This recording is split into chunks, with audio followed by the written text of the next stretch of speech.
Daniel had always been fascinated by the whispers that floated around town about Ravenwood Academy.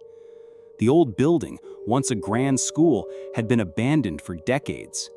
Its windows were broken, its walls cracked, and ivy snaked across the crumbling bricks like veins on dying skin. Every child who grew up in the small town of Harrowfield had heard the rumors that the academy was cursed, that witches had once been burned on its grounds, and that their spirits still lingered in halls. The bravest dared each other to step inside after sunset, but few ever did. Daniel, however, was not alone. His two best friends, Michael and Jonathan, shared his obsession. Together, they often spent evenings reading about hauntings and watching videos of paranormal investigations. So when Daniel's uncle, Edward, came to visit for the summer, the boys finally saw an opportunity. Uncle Edward was different. A retired history professor, he was tall, serious, and always carried a leather-bound journal. He had traveled across Europe, documenting forgotten folklore and strange occurrences. If anyone could turn their midnight dare into an actual investigation, it was him. One humid July evening, Daniel approached him. "Uncle Ed," he began nervously, "we were wondering if you'd take us to Ravenwood Academy, just once. Everyone says it's haunted and—" Edward raised a brow, adjusting his glasses. "Haunted, you say?" He leaned back in his chair. "I've heard of the place. Locals speak of witches and restless spirits. Dangerous nonsense, if you ask me." But Daniel pressed on. "You've studied things like this before. Please, just one night. We'll be careful." After a long pause, Edward sighed. "Very well, but understand, if we do this, we do it properly. No games, no foolishness. We go in, we observe, and we leave. Agreed?" The boys nodded eagerly, unaware of the darkness they were about to invite into their lives. The ascent to Ravenwood. They set out the following night. The academy loomed on the edge of town, cloaked in mist. Its Gothic spires pierced the sky, and the iron gates, rusted and bent, groaned as Edward pushed them open. Inside, the courtyard was littered with dead leaves. A faint smell of damp rot clung to the air. The boys carried flashlights, their beams cutting through the gloom. Edward, with only his lantern, walked steadily ahead. "Notice the carvings," he muttered, brushing dust from a stone pillar. "Symbols of protection. The founders must have feared something far more sinister than students sneaking out of class." The wooden doors creaked as they entered. The corridor beyond was lined with decaying lockers. Some hung open, their contents spilling like guts. Old books, broken rulers, forgotten shoes. The silence was oppressive, broken only by the crunch of their footsteps. Jonathan swallowed hard. "This place feels wrong." Edward's voice was calm but firm. "Stay close. Fear is natural, but don't let it control you." They explored room after room, classrooms with overturned desks, chalkboards scrawled with half-erased equations, a library where books lay rotting in piles. Everything spoke of sudden abandonment, as if the students had fled mid-lesson. Then they reached the auditorium. The first encounter. The stage curtain hung in tatters. Dust drifted like smoke in the beam of their lights. Daniel, curious, climbed onto the stage. His shoes echoed sharply against the wood. That's when he heard it. A whisper. Faint, childlike, as though someone were speaking just behind him. "Play with us." He spun around.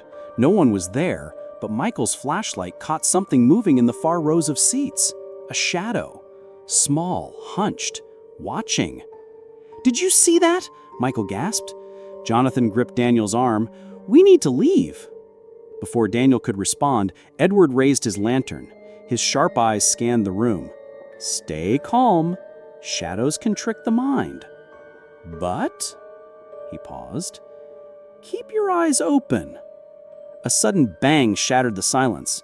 One of the seats slammed shut by itself, echoing like a gunshot. The boys screamed. Edward motioned them behind him, his jaw tight. "We've stirred something," he whispered. The witch's mark. They pressed deeper into the academy, their nerves fraying. On the second floor, they discovered a classroom unlike the others. The walls were covered in strange symbols, carved deep into the plaster. In the center of the room, burned into the floorboards, was a massive pentagram. Edward knelt, tracing the lines with his fingers. "This is no prank," he said grimly. "These markings are centuries old, ritualistic. Perhaps the stories of witches were not entirely true." Suddenly, Jonathan cried out. His flashlight had revealed a message scrawled across the blackboard in jagged letters. "She never left." The air grew icy. Their breath came out in clouds. Then the door slammed shut behind them with a violent crash. Daniel's heart hammered in his chest. "Uncle Ed!" "Stay together," Edward barked. He pressed against the door, but it wouldn't budge. Something heavy scraped outside as though blocking their escape. The lantern flickered. Shadows in the room seemed to crawl like living things across the walls. Then, in the corner of the classroom, a figure appeared. A woman, tall, draped in black rags, her hair tangled in gray. Her face was hidden, but her eyes, two burning embers, pierced through the dark. The boys froze. The figure raised a skeletal hand and pointed directly at Daniel. Edward stepped in front of him, his voice trembling but steady. "Witch of Ravenwood, you have no claim here." The witch hissed, her voice echoing like a chorus of screams. "He is mine." Panic surged. The lantern blew out, plunging them into darkness. Flashlights flickered wildly as the temperature dropped to unbearable cold. Desks rattled, books flew from shelves, and the walls seemed to pulse with the witch's fury. "Run!" Edward shouted. They shoved the door until it gave way, bursting into the night air. The witch's shrieks followed them, rattling the very building. Hallways twisted unnaturally, leading them in circles. The academy itself seemed alive, determined to keep them inside. Daniel stumbled, falling hard.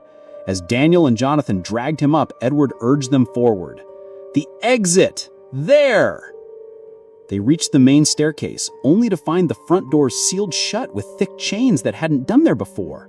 Behind them, the witch's figure materialized again, closer, her burning eyes fixed on Daniel.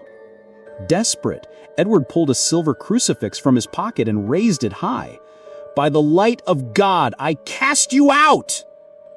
The witch recoiled, shrieking so loud the walls cracked. The chain snapped, falling to the floor with a deafening clang. "Go!" Edward roared. The boys bolted through the doors, stumbling into the night air. Rain pounded their faces as they collapsed in the courtyard. But when they looked back, Edward was not with them. The aftermath. The academy doors slammed shut. Silence returned. The witch's presence vanished. Daniel screamed for his uncle, pounding on the iron gates, but there was no answer. The building loomed in silence, as if mocking them. For weeks afterwards, the boys searched for him. Police dismissed their story as hysteria, claiming Edward had simply disappeared. But Daniel knew the truth. Sometimes, late at night, he swore he could hear Edward's voice calling faintly from the direction of Ravenwood. And on certain nights, when the moon was hidden and the wind carried strange whispers, Daniel dreamed of the witch, her burning eyes, her skeletal hand, and the way she had pointed at him. Because deep down, he knew what she meant. She wasn't finished with him.